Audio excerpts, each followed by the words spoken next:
Welcome everyone to Soul Live, and a special welcome to everyone here joining us in our studio and to you at home. I'm Tricia, this is Tom Kelly, and tonight our guest is John Welshons. John is a spiritual teacher, he's a grief counselor, he's a wonderful person, Vipassana meditation leader, and we met him not too long ago, and now he's a brother. And then we know you're going to love him as much as we do and our spiritual community. So welcome, John.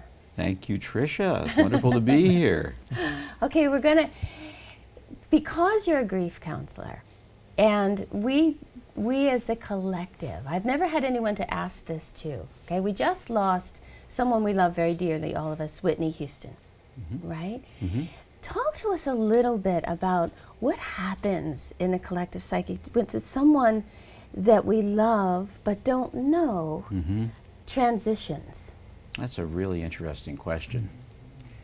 You know, and I will share with you that one of the most profound experiences of grief I ever had was when John Lennon was assassinated. Me too. I was just flattened by that. And it was because I started to realize a few things. In his case, he was like a brother to all of us. He was like an older brother. And he was someone who, this is a digression, but it's interesting.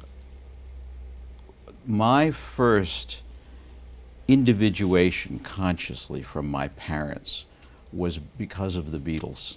Is that right? Yeah, yeah. Those who are over are clapping. Yeah, we were watching on the Ed Sullivan Show in February of 1964, Right. and my parents were sitting there looking at the Beatles going, ugh. And I was right with them at first, you know. Well, my parents say this isn't good, it's not good. But after a little while, I started to realize the Beatles were having a lot more fun than my parents. You know? So there it was, you know, they were very significant at that moment in my life. Now, I think for Whitney Houston, Michael Jackson, you know, these kinds of celebrities, you know, it's an interesting thing that we're so moved by people who we don't technically know, but we know something about their souls, you know, we feel their soul in their performances and in their music, and those things move us. And I think sometimes people with that kind of talent, you know, are expressing something that we would all like to express, but they're the ones through whom it comes. And we really feel like we've lost a part of ourselves when we lose one of those cultural icons. Yeah. Good point. Why is it, though, that some people can't forget, like Marilyn Monroe or Elvis Presley? It's, you know, that just... Why, you know, it's an interesting thing. I'm fascinated by that, too. I'm fascinated by our fascination with celebrity. Yes. You know, and I think the downside of it is, and you can see this looking at everybody you just mentioned, with the exception of John, because he had gotten pretty healthy when he died. Yeah. But, you know, to look at our fascination with people who are famous and talented, but not necessarily happy, you know, that we're really, in some sense, we're training our children in this culture to revere people who may be among the most unhappy people in the culture, and to aspire to be that. You know, and they used to call it the Elvis syndrome, which was the notion because he kind of was the first person in the second half of the 20th century who achieved everything that the culture says we need to be happy, and yet wound up destroying himself because he was so profoundly unhappy. Right. Same thing with Michael Jackson, same thing with Whitney Houston, you know, the list goes on and on and on. Right. So, and I think that but they become like part of our family, though, and it's it's really disturbing when we see someone end that way when they were so gifted. Yeah, yeah. And John, Tricia mentioned that you feel like our brother, and I second that. Hooray, And it's mutual. I think part of it is just this oozing out of this energy or vibration that I feel coming from your heart. And so where I'm leading with this is that since you have sat with so many people in dialogue, in session, about grief, and you've sat there in their energy of their sorrow and maybe not clear understanding, and that, you know, this was just like a bomb going off in their life, this tragedy, and yet you absorbed it and you gave back to them. So my question to you is, what has been your greatest learning from all that? For you, to sit with so many souls? The greatest learning, if I were to distill it down to one teaching, is that it gives me a constant reminder that we have no guarantees in life. And a constant reminder that, like, for nearly 20 years now, every morning when I wake up, because of doing this work, as part of my morning meditation, I say to myself, this could be my last day on earth or the last for someone I love. Really? How am I going to spend it? Where do I want my mind to be? Do I want my heart to be open or closed? Do I want to be kind or cranky? You know, do I want to be loving or angry? And it really gives you an incredibly focused perspective on what's important in life. Sure. And that was really what drew me to the work back in the 70s. First, my friend Ram Dass encouraging me, he was saying back around 1973 or 4 that he felt being with people who are dying was the highest spiritual path he had ever come across. Yeah, I understand that. Yeah. You know, and if I were to be given a choice between officiating a wedding or officiating a funeral, I'll take a funeral any day. Isn't that interesting? Yeah, which he does often, weddings and yeah. Yeah. Isn't that because interesting? people are so raw, they're so real. Exactly. And the presence is so strong there. Yeah. All of the BS falls away. Yeah. You know, and we just look at life directly. It's hard, it's painful. Just the other day in San Diego, I was with a group of parents who have lost children. Some of them suddenly and unexpectedly, and you know, that is such an extraordinary moment, and yet while they were so emotionally raw, their hearts were just yearning to open and to connect with one another. So I've met so many people who have been grieving, you know, and so I want everyone to see John's first book, Awakening from Grief, and you studied with Elizabeth Kubler-Ross, who is legendary in the death and dying process. Tell us a little bit about what it was like to study with her, and maybe what she taught you. Well, Elizabeth was, you know, when I first met her, I really hadn't quite gotten my mind around this idea of sitting with people who were dying. And I wasn't really interested. I actually was more interested in theories about afterlife. You know, reincarnation and karma and where do we go in the bardos in Tibetan Buddhism and so on. And yet I heard her speak initially at this conference up in Berkeley, and I was just transfixed by the quality of her heart. She spoke simply and directly. She had a pretty thick German accent. She was actually from Switzerland. And she was a tiny little woman. And I think she had to stand on a box behind the lectern, you know. And later, I happened to find myself in the elevator with her at the hotel where the conference was held. And just Elizabeth and me, and I said, oh my God, I'm alone in the elevator with Elizabeth Kubler-Ross. So I looked at her and I said, Dr. Ross, what made you the way you are? Hmm. And she looked me up and down, sort of like I was an idiot. And she said, didn't you just hear my lecture, darling? I said, yes. And she said, well, it's sitting at the bedsides of my dying patients. And then she looked me up and down again. She said, maybe you should try it. And the thing that, you know, training with her was amazing. She was like Mother Teresa much of the time. Mm. She had a very cantankerous side, too, which Mother Teresa had.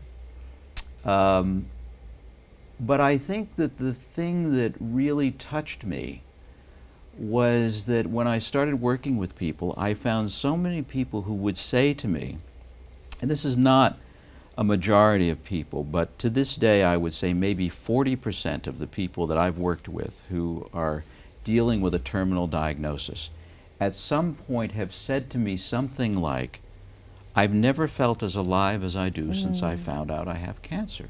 Yeah.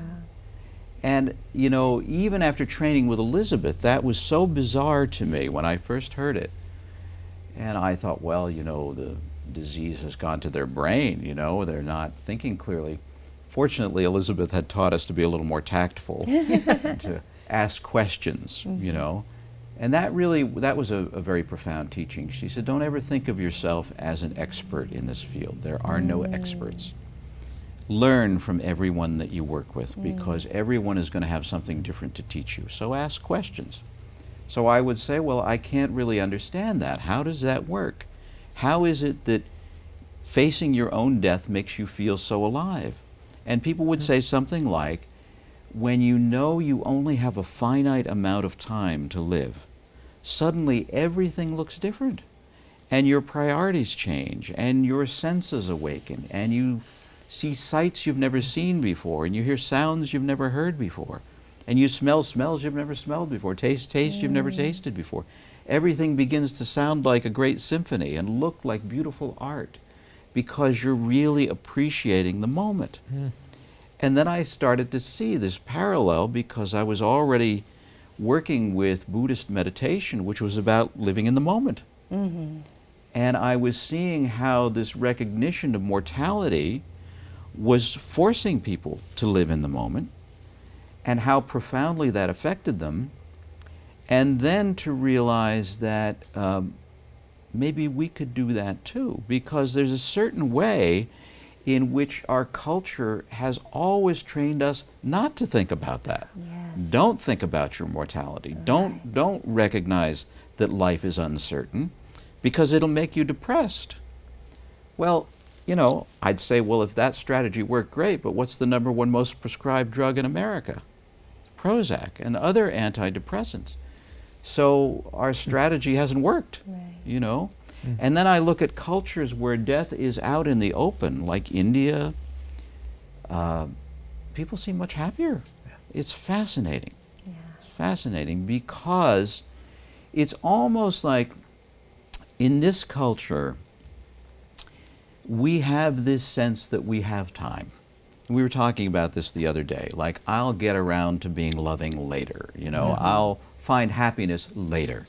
I'll be joyful later. I'll be generous later. I'll be kind later. Right now I'm cranky, but I've got to make money, and, you know. And then, you know, if we are aware of the true uncertainty of life and our own mortality and the mortality of everyone we love, we don't have time for all that. You know, today, now is all we have. And it's amazing, you know, when like my friends Stephen and Andrea Levine really taught me so much about relationship because of their work with terminal patients. And one of the things that they agreed in their marriage was that they would never leave the house angry, because they didn't want that to be the last moment of interaction. So their rule was, no matter what was going on, even if they had an appointment, whatever, they weren't going to leave the house or part in anger. And the other side of the beautiful side of it is when you, and I've done this for years, literally look at the person that you love, who you're saying goodbye to, and you think it's just for the afternoon or something. But the truth is you might never see them again. Well, that could paralyze you with fear and depression, or it could wake you up and say, wow, we better have a really good hug and a really good kiss, and we better not leave anything unsaid. I think those are really the most profound teachings from that work. Yeah. Nice. What about people, you know, there are terminal illnesses, and unfortunately suicide is prevalent, and we know so many people whose hearts are broken because their loved ones have committed suicide. What would you say to soften that blow? Especially the guilt. People left behind usually feel so guilty. Well, you know, a couple of things. First of all, I think that some religious traditions have done tremendous disservice by referring to suicide as a sin. I mean, if we don't have the right to have control over our own bodies, you know, and the other thing is to say, if you were to contend that someone who committed suicide was condemned to hell, that suggests that God would torture people who were already tortured, you know, and that is no God that I know. Right. So I think that when we're dealing with a loved one who has committed suicide, we really have to look at it as something that was their right to do, and something that in all probability there was nothing we could do to stop it. Because the truth of the matter is that people who talk about it a lot usually want to be talked out of it. And a lot of people who do it don't talk about it. They just do it. Is that right? And so I think you have to really honor the fact that, you know, it's kind of like in dealing with people who are dying and people who are grieving. And, you know, in some sense, I feel like we're all grieving. We're all grieving for something. I mean, and for lots of things.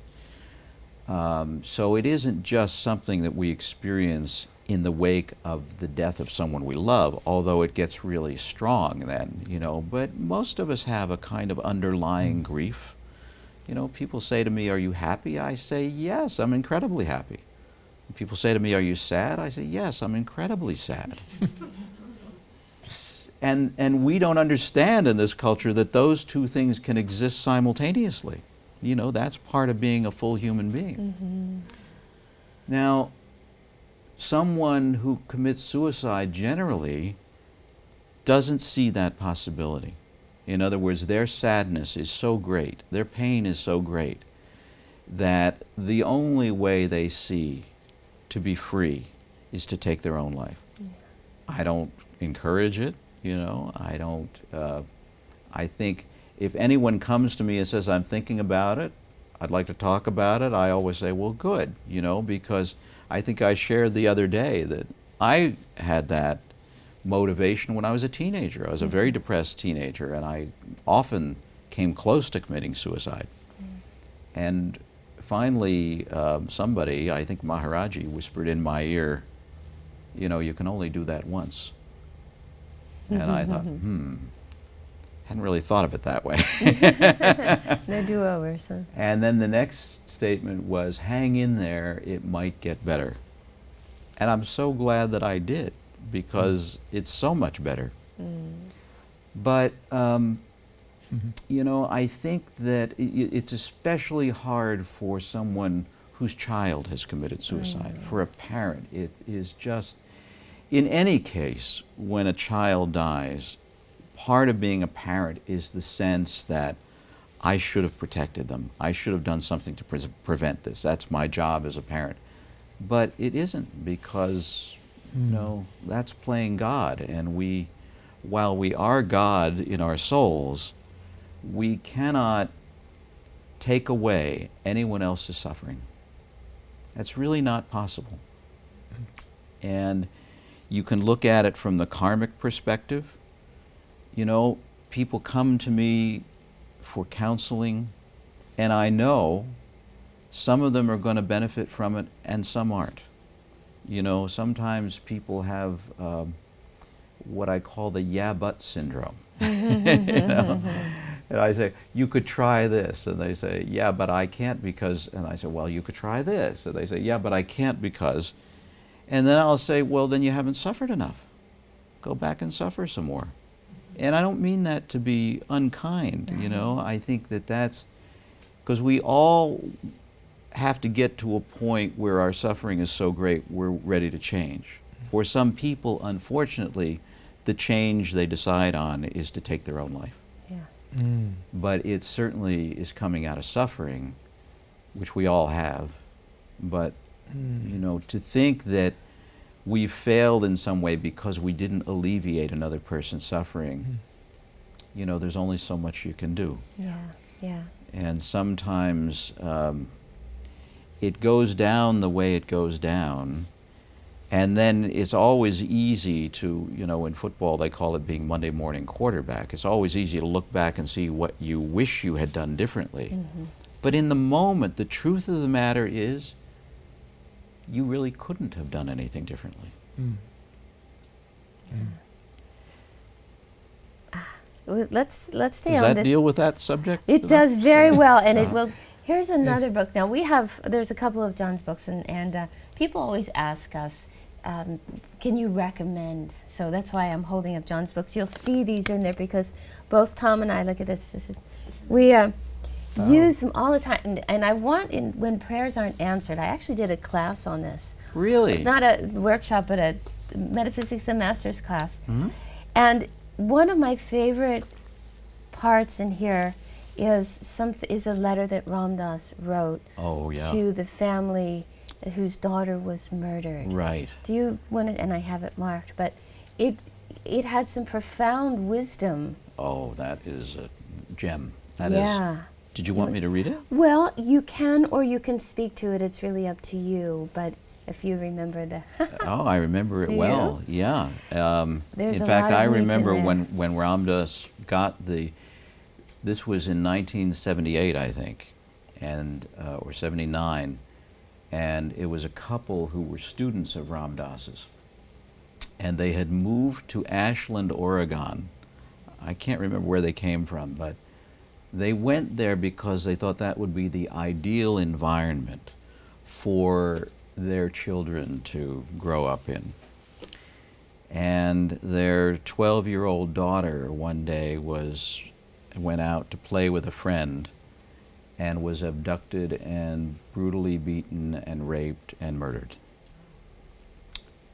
And they wrote to Ram Dass and said, you know, we're all about the spiritual path, but we don't know what to do with this. We're devastated. We don't know how to put one foot in front of the other.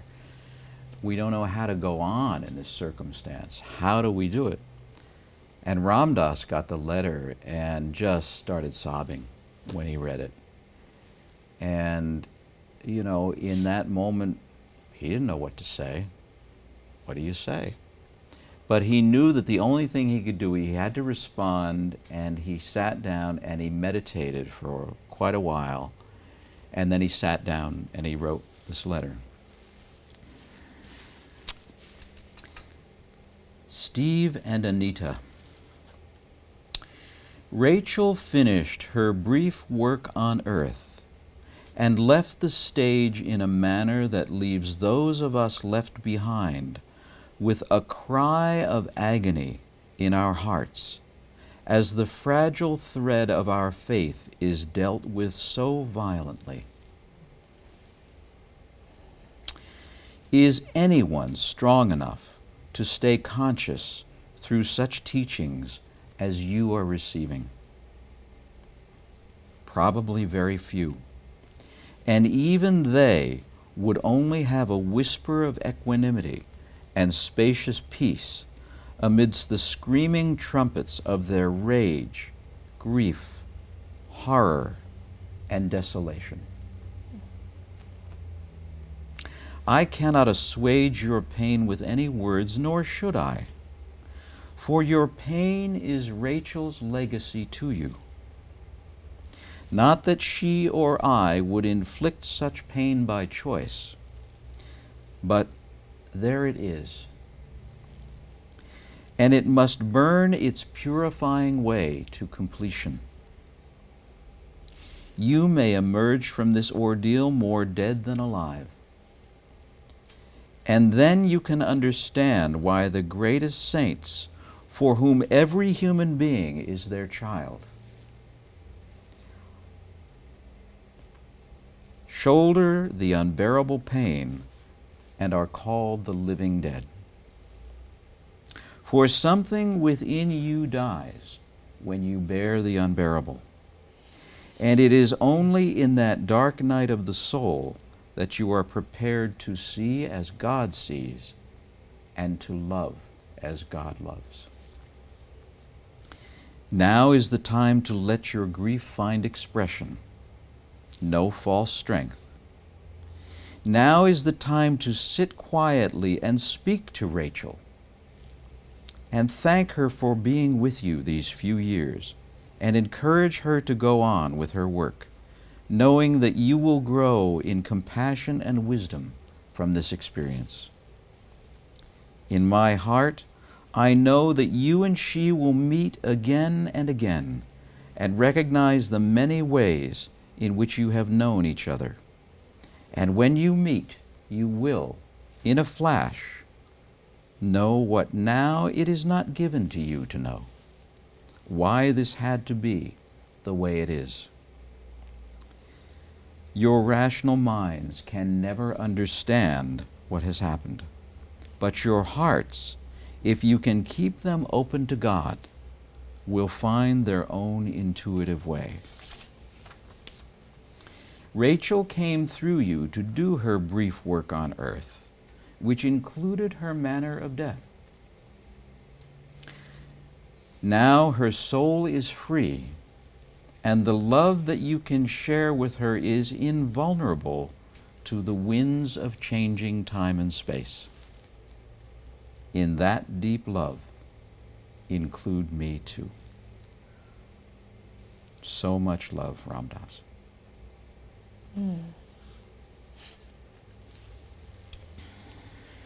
There's a discourse there in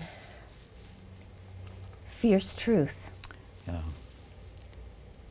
And those parents are in the movie Fierce Grace. Are they? Yeah, and which is about documentary about Ram Dass. And Anita reads the letter, and it's so profound because she's got the original letter in Ram Dass's handwriting. And you can see all the spots on it where tears have fallen on and caused the ink to run a little bit. And she's reading the letter and tears are welling up, but she said, you know, that was our lifeline. That was the thing, when we read that letter, we said, maybe we can get through this. Yeah. Yeah. Yeah. So, I feel like a shameless promoter of your books, but I really want... Now, this is your latest book, One Soul, One Love, One Heart. And when I'm asked, now that John has so beautifully written this book, and people say, well, I want to know more about... They'll come into a class and they might hear, you know, Tom or I speak, or any of our teachers, and they're inspired and that sort of thing, and say, well, can I know more? What can I know more? This is perfect. You have the Buddha's principles and the yogic principles.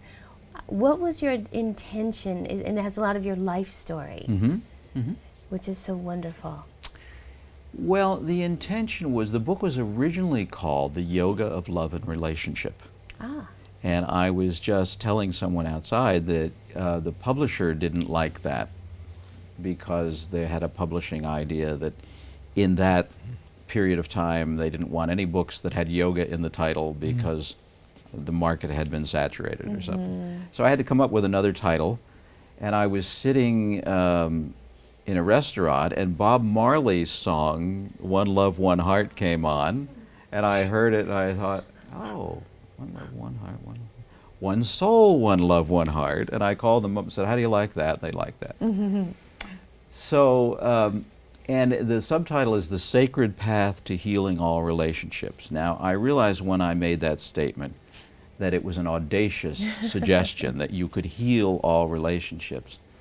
I think the point of it is that the healing has to happen inside us.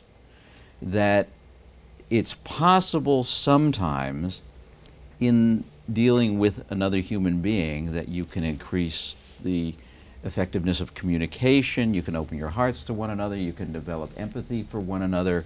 You know, amazing things can happen in a relationship, but you have to have two willing partners. If you don't have two willing partners, then the healing has to take place inside ourselves. And it's like the question that always comes up in workshops about relationship, because I'm talking about seeing God in everyone, and most of us have people in our lives, and if not directly in our lives, then people who are on the world stage somewhere, politicians or, you know, whoever, who just get to us, you know. And then the question is, well, how do I see God in that person? And the truth of the matter is, the only way we can do it is to see God in ourselves. And if we find God in ourselves, we open our eyes and holy mackerel, there's God everywhere. So that's really the notion that all relationships can be healed starts there, really. And even if you have a willing partner, that's a good place to go. And I also, you know, I was very interested to see the growth and profusion of yoga schools all over the country. But I got a little concerned about the fact that the really deep teachings of yoga were often being overlooked. And I know that that is not the case here, and that's why I love this place so much. And I love your teaching so much, because, you know, the truth of the matter is that in Patanjali's system of Ashtanga yoga, eight-limbed yoga, asana practice is a fairly insignificant isn't the right word, but it isn't a major part of, you know, it's sort of like brushing your teeth. It's like getting your body ready for meditation.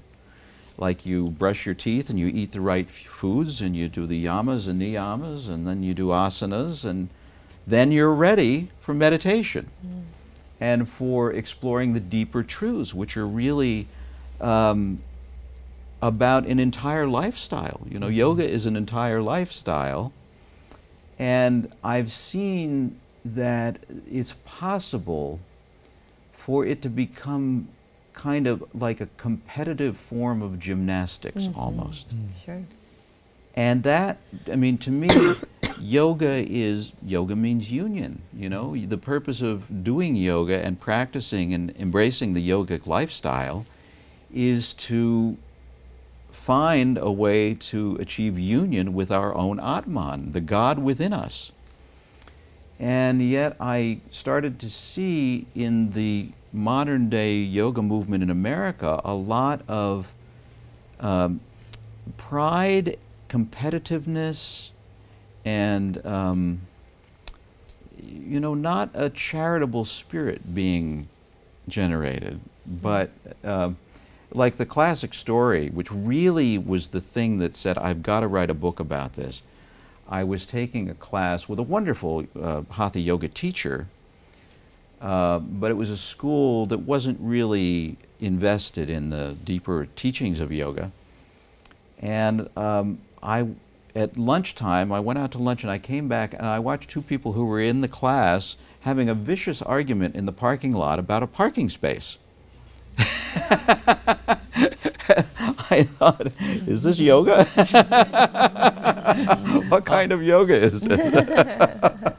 And, you know, so I saw the danger in that of really overlooking the true teachings of yoga and just being about developing a certain kind of body. And it really takes good teachers like Tom and Tricia to guide people in the right direction so that the asanas are enhancing the spiritual life rather than enhancing the life of the ego, basically, because they can do either. So, which is why I wanted to call the book The Yoga of Love and Relationship, because I really hoped to introduce that concept that yoga isn't just about physical practices, but it's a whole lifestyle, and it's about cultivating love and compassion and kindness and generosity and connection with God in every moment, and then coming back full circle to seeing God in everyone we see. And I mean, it's such a profoundly fulfilling life. And I just didn't want those teachings to get lost. So I really started with the exploration of the Bhagavad Gita and the 3 primary yogas in the Bhagavad Gita, Bhakti and Karma Yoga and Jnana Yoga. And then my Buddhist meditation practice started to emerge in seeing how you could apply the 4 Noble Truths of Buddhism and the Eightfold Path of Buddhism in relationships, which is wonderful. And so it was really that. It was because it seems to me that for most of us, I mean, it's very easy to be holy when you're alone in the monastery or on a mountaintop. All you have to do is meditate. But the book starts out with a story that I first heard in India, which was about a yogi who had practiced for 35 years up in the Himalayas. And he just was up there and he was in a very high state, and people would come and have his darshan and they would feel great when they left. But he never really interacted with anybody for 35 years, and one day he went down into the local town and someone inadvertently bumped into him on the street, and the yogi wheeled around and started screaming obscenities at this person after 35 years of practice.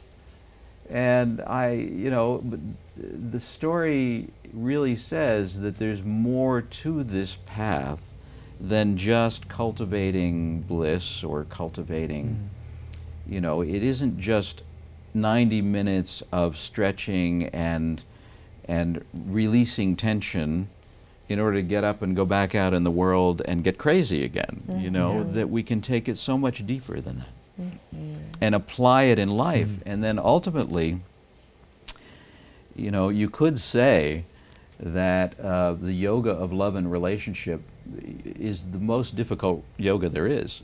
Right. Because if you want to really be stretched, and if you want to really see the places in you where you're stuck and where you're contracted and where you're stiff and rigid, well, just start hanging out with other human beings.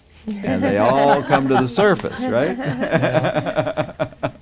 And I think that's the value of a spiritual community. Is, you know, it's example that Yogananda gives is like we're all rough cut stones, and when you're thrown into a community setting or life setting, a family setting, and the rubbing up against each other of our sharp edges, that if you see it as a way that the divine is using to smooth those edges rather than to sharpen those edges, that we, through our interactions, can learn so much on how to get along. And then we all get polished that way in this tumbler of life, in this tumbler of relationships. And so we're all these polished stones. And so often in the community that I was in Yogananda's ashram, you know, it's so easy that I could look at almost, I don't know, a big percentage of the monks there and say, why did they decide to come in here? They were exactly the type of people that I wouldn't have chosen to be within 50 miles of in life. And here they all were. Every type of personality that seemed to be the personality that was a sharp edge to my sharp edge. So there was a tendency to want to say to those people, or go to the monks in charge and say, and start talking about, this person has, you know, here we are in the spiritual environment, and you start complaining about all of these people's so-called flaws that you see, right? But here's the quote that St. Bernard said, that if ever there was a monastery, but we could say it may be a household, a home, an office, that didn't have somebody that really just ticked you off to the gills, that it would be worth their weight in gold to go out and find somebody and pay them in gold per ounce or pound of their weight to bring them into that situation. So valuable is that energy that seems to be difficult for us. So valuable is it. So it can smooth out our edges. So, yeah, it's like, you know, we talk about unconditional love, which is the quality of God's love. right. And we're in yoga seeking to find God in our own being. And then we come up against people with whom we are not unconditionally loving. And how would we get rid of that stuff in ourselves if we didn't interact with those people? And if we didn't start to see them as our greatest teachers, you know, because each time, you know, when I remember first getting this concept when that was the first day I met Ram Dass in 1973, and he made this statement. He said, "Everybody I meet now is my guru in drag." and he said, and if they can suck me in some way, you know, if they can touch my prejudices or my judgment or my desire or my attachment, he said, and then, but all I have to do is just look in their eyes, and I see Maharaji going, "Gotcha."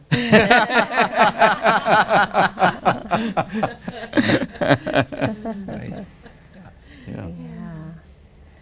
Well, it's a natural progression, actually, when you think about it, too. With you have amazing characters that you've met in your life that have enriched your expression. I think we see a culmination of everything and everyone who's touched you. You've brought them inside, and your learnings, as the way you express yourself, is just so lovely. And it seems natural to go from teaching people a relationship with their own mortality. That Exactly. enables them to look, and well, there's more to me than this body. Then they begin a real relationship with their soul. So it seems that your work has come from an unusual place, but around a beautiful circle. Yeah, and it actually, you know, when I first studied with Elizabeth Kubler-Ross, I realized that what I had learned from her, yes, some really wonderful skills for working with people who were dying and people who were grieving, but also more than anything about relationship, because it was learning to listen, which is, you know, if there's one quality that is absolutely essential in cultivating good relationship, it's listening. Being able to listen to another human being and hear, and not always interpret everything they say through the prism of your own mind, you know, is to be able to hear and receive another human being in your heart. And that's really what she taught me. Well, that's what you've taught us as well, John. Thank you. Thank you. Yeah. Such a pleasure to be with you.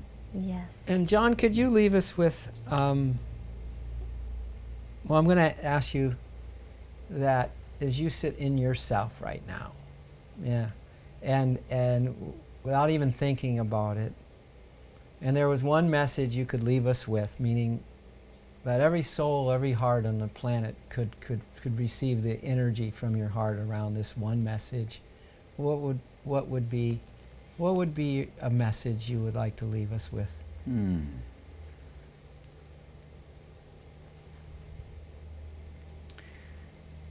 That the recognition that we're all one